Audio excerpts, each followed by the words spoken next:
Hey coders, welcome back to DK Software World. So இந்த வீடியோவில் நம்ம எதை பற்றி பார்க்க போகிறோம் அப்படின்னா கம்பைலர் அப்படின்னா என்ன, இன்டர்பிரிட்டர் அப்படின்னா என்ன, அண்ட் அது ரெண்டுக்கும் என்ன டிஃப்ரென்ஸ் அப்படின்றத நம்ம இந்த வீடியோவில் பார்க்க போகிறோம். ஸோ அதுக்கு முன்னாடி நீங்கள் இது வரைக்கும் நம்ம சேனலை சப்ஸ்கிரைப் பண்ணாமல் இருந்தீங்க அப்படின்னா சப்ஸ்கிரைப் பண்ணிக்கோங்க. மறக்காமல் இந்த வீடியோக்கு கீழே இருக்க லைக் பட்டனையும் ப்ரெஸ் பண்ணிடுங்க. So first compiler and interpreter அப்படின்னா என்னன்றதை பார்க்கலாம். ஸோ ஆல்ரெடி நான் ப்ரீவியஸ் வீடியோவில் சொன்ன மாதிரி கம்பைலர் அண்ட் இன்டர்பிரிட்டர் ரெண்டுமே ஒரே வேலை தான் பார்க்குது. ஸோ அது என்ன அப்படின்னா ஹை லெவல் லாங்குவேஜை மிஷின் லாங்குவேஜாக கன்வெர்ட் பண்ணுறது. ஸோ இங்கே ஹை லெவல் லாங்குவேஜ் அப்படின்றது ஒன்றுமே இல்லை, ஹியூமன் அண்டர்ஸ்டாண்ட் பண்ணிக்கக்கூடிய ஒரு ப்ரோக்ராமிங் லாங்குவேஜை தான் நம்ம ஹை லெவல் லாங்குவேஜ் அப்படின்னு சொல்கிறோம். ஓகேவா? For example C++, Java, Python. So இது எல்லாமே high level programming language. So machine level language அப்படின்னா என்னென்னா machine understand பண்ணிக்கக்கூடிய language.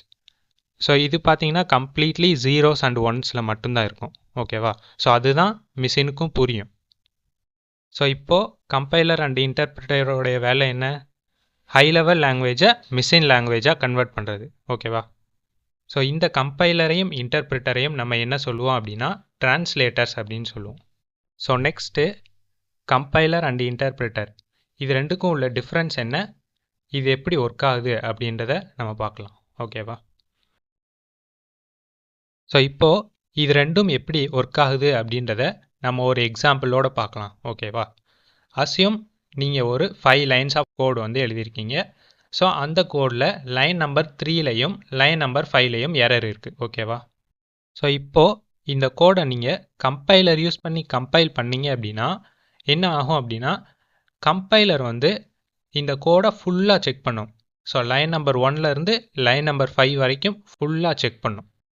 So check பண்ணதுக்கப்புறம் என்ன சொல்லும் அப்படின்னா நீங்கள் லைன் நம்பர் 3லையும் லைன் நம்பர் 5லையும் எரர் விட்டுருக்கீங்க இல்லையா?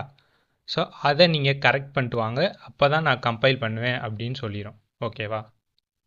ஃபுல்லாக சொல்லணும் அப்படின்னா கம்பைலர் என்ன பண்ணும் அப்படின்னா இந்த ப்ரோக்ராமை ஃபுல்லாக செக் பண்ணிவிட்டு எத்தனை எரர் இருக்கோ அத்தனை எரரையும் அட் அ டைமில் காட்டிடும்.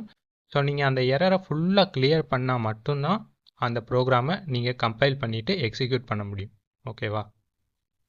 பட் நீங்கள் அதே ப்ரோக்ராமை இன்டர்பிரிட்டர் யூஸ் பண்ணி இன்டர்பிரிட் பண்ணீங்க அப்படின்னா ஸோ இன்டர்பிரிட்டர் என்ன பண்ணுன்னா ஃபஸ்ட்டு லைன் 1 செக் பண்ணும்.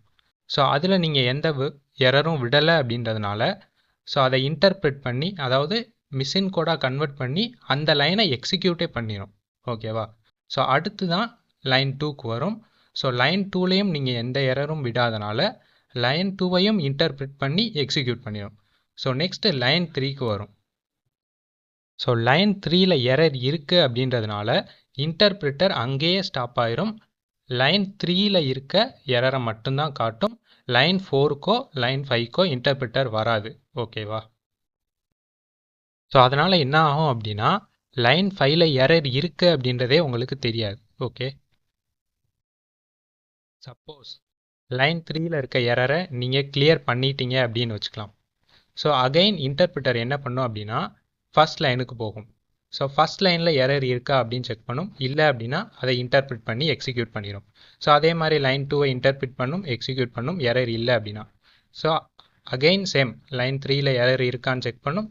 எரர் இல்லை அப்படின்னா இன்டர்பிரிட் பண்ணி எக்ஸிக்யூட் பண்ணிடும். ஸோ அதே மாதிரி லைன் 4ஐயும் பண்ணும்.